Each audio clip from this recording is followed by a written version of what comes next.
How to correctly apply a hard wax strip. At a 90-degree angle, lay the wax straight down. One more time. Create a lip. Now wait a few seconds and pull.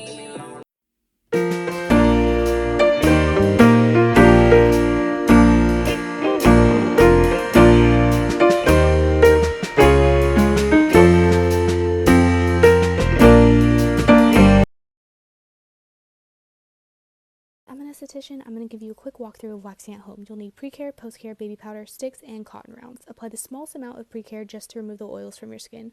Follow that with a sprinkle of baby powder and dust that out well with a cotton round. There should be hardly any noticeable residue left.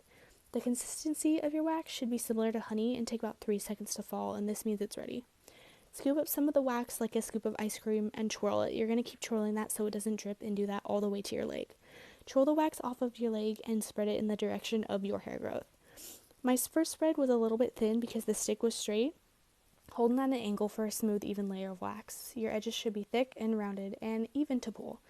Then you're going to make a small flap at the end of your strip so you have it to hold on to when you pull it off.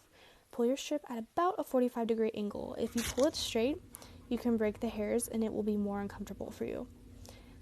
If you feel like there is still hair, you can go over the same spot and apply your wax the opposite direction this time. Wasn't that satisfying?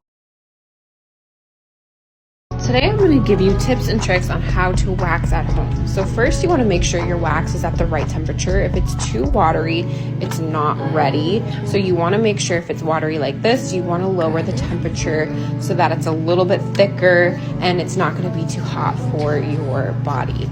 So once you get it at the perfect temperature, you're going to want to make sure your legs are nice and clean with the pre-wax spray. You're going to make a big, thick layer. Especially if you're dealing with hard wax, you want to make sure it's a thick layer. And you're going to apply in the directions of the hair growth, and then you're going to pull against it and then add the after wax spray so that there's no wax residue.